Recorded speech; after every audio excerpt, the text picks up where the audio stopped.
Hello, students of Standard 9. Welcome to you all.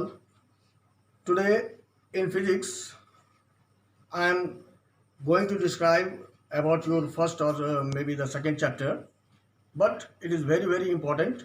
It is very necessary to you all. First of all, you just understand what is physics.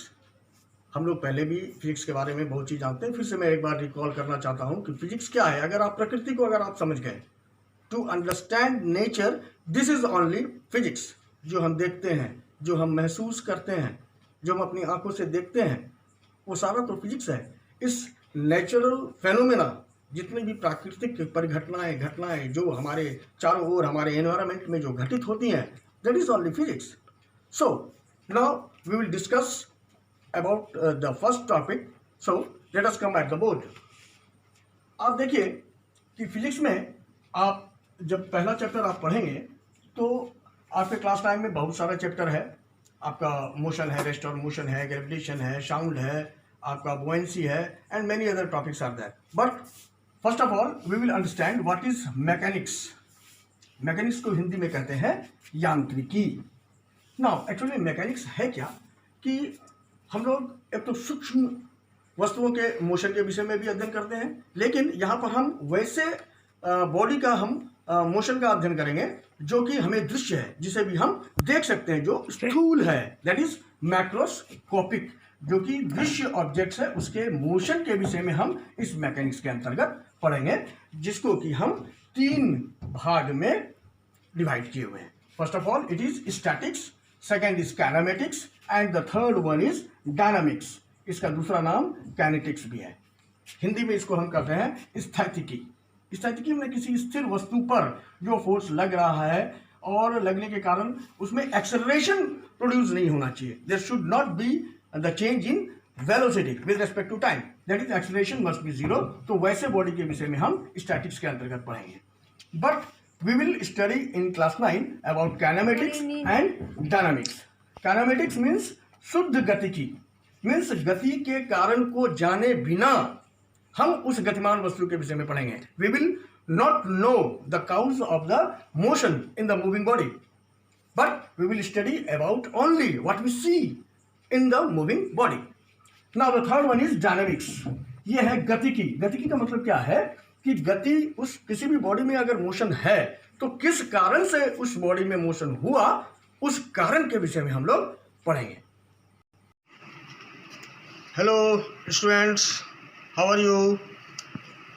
आज हम लोग पिछले class से ही हम लोग related बात करेंगे।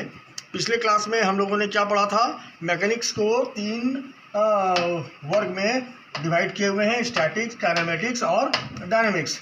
काइनेमेटिक्स जो मूविंग बॉडी में मोशन कहाँ से आया, उस कारण को जाने बिना ही हम उस मूविंग बॉडी के विषय में हम जानेंगे। इट मीन्स कि मोशन के विषय में जानेंगे। लेकिन कोई बॉडी मोशन में है, उसको जानने के पहले हमें एक और टर्म को जानना होगा कि कोई बॉडी रेस्ट में है। यानी रेस्ट के विषय में जानेंगे, मोशन के विषय में जानेंगे, तभी हम 100% काइनेमेटिक्स के विषय में हम जानेंगे। पहले हम समझ लें कि कोई भी बॉडी रेस्ट में कब कहा जाता है। एक चीज आप यहाँ पर हमेशा दिमाग में रखेंगे कि कोई भी body, no body is in absolute rest. कोई भी बॉडी जो है वह एब्सोल्यूट रेस्ट में नहीं है। यानी कि मान लीजिए कि जैसे अभी हम लोग एक क्लासरूम में हम लोग सारे स्टूडेंट्स बैठे हुए हैं, मैं भी आपके साथ आपके क्लास में हूँ। मेरे पोजीशन में कोई चेंज आपके रेस्पेक्ट में अगर नहीं हो रहा है तो हम समझते हैं कि हम आपके लिए रेस्ट में हैं, और अगर आपके पोजीशन में कोई चेंज मेरे रेस्पेक्ट में अगर नहीं हो रहा है तो हम समझते हैं कि आप भी हमारे लिए रेस्ट में हैं। लेकिन हमारे में से और आपके बीच में से अगर हम मूवमेंट कर रहे हैं, अगर हम मूव कर रहे हैं और आप अपनी अपनी कुर्सियों से चिपके पड़े हुए हैं, इट मीन्स कि हम आपके लिए मोशन में हैं और आप भी हमारे लिए मोशन में हैं, लेकिन आप सब एक दूसरे स्टूडेंट्स एक दूसरे के लिए रेस्ट में हैं। चलिए आइए हम इस चीज़ को किसी दूसरे एग्जाम्पल के साथ हम देखते हैं। मान लीजिए जब हम रेलगाड़ी के एक बॉगी में 4-5 पैसेंजर 10 पैसेंजर एक साथ अलग अलग बर्थ पर बैठे हुए हैं, कुर्सी से चिपके पड़े हुए हैं, और रेलगाड़ी एकदम अपनी पूरी रफ्तार से चली जा रही है चली जा रही है, प्लेटफॉर्म पे खड़ा हुआ व्यक्ति पार होता है, बिजली का खंभा पार हो जाता है, पेड़ पौधे सारे पीछे छूटते चले आते हैं और रेलगाड़ी अपनी द्रुत रफ्तार से आगे बढ़ती चली जाती है। इस केस में क्या होता है कि हम सारे पैसेंजर्स जो उस बॉगी में बैठे हुए हैं सब एक दूसरे के रेस्पेक्ट में रेस्ट में हैं, लेकिन वो बिजली का खंभा, प्लेटफॉर्म पे खड़ा हुआ व्यक्ति, प्लेटफॉर्म या दूसरा कोई भी पेड़ पौधे, वो सारे जो है हमारे लिए गतिमान में हैं, वो सारे मोशन में हैं। फिजिक्स यही कहता है। हालांकि हम लोग जानते हैं पेड़ पौधा, बिजली का खंभा जहाँ पर स्टिल है, जहाँ पर स्थिर है वो तो स्थिर है, वो तो उसमें तो मूवमेंट है नहीं। लेकिन अकॉर्डिंग टू फिजिक्स इस तरह हम उसको अगर रिलेट करेंगे तो हम पैसेंजर्स के लिए वो बिजली का खंभा मोशन में है। अब सपोज हम लोग सब अर्थ पर हैं, अर्थ में सब एक दूसरे के रिस्पेक्ट में क्या है, रेस्ट में है। लेकिन अगर यहीं पर से अगर कोई आदमी अगर मून पर चला जाता है, वहाँ पर से वह पृथ्वी को क्या देखता है, घूमता हुआ, तो उसके लिए पृथ्वी पर खड़ा हुआ हर एक व्यक्ति मोशन में है। यानी रेस्ट और मोशन को अगर हम इस ढंग से अगर समझेंगे तो ये दोनों क्या है, एक दूसरे का रिलेटिव है। Rest and motion both are relative to each other. And हम किसी भी वस्तु को वो रेस्ट में है या मोशन में हम तभी डिस्क्राइब कर सकते हैं जब हम उस बॉडी का किसी दूसरे बॉडी के रेस्पेक्ट में कंपैरेटिव स्टडी अगर हम करें, तब इमीडिएट सराउंडिंग से अगर हम उस बॉडी को रिलेट करें तभी हम डिफाइन कर सकते हैं कि वह बॉडी रेस्ट में है या मोशन में है। एक और एग्जांपल हम लेते हैं।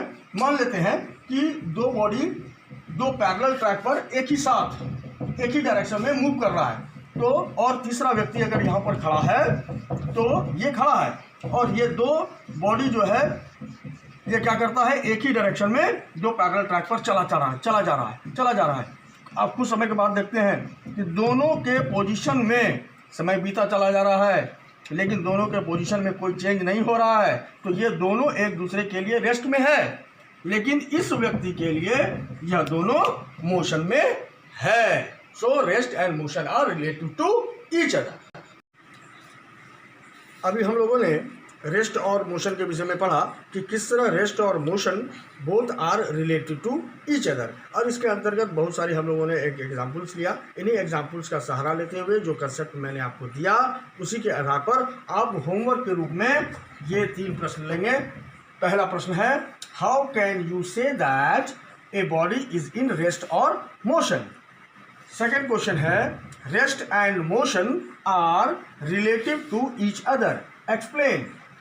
Question number 3, what is kinematics. इन तीनों प्रश्नों का जवाब आप करके रखेंगे। इसमें अगर कोई समस्या होगी, कोई भी क्वेरीज होगी, आपको नेक्स्ट क्लिप में नेक्स्ट डे बताया जाएगा। Thank you.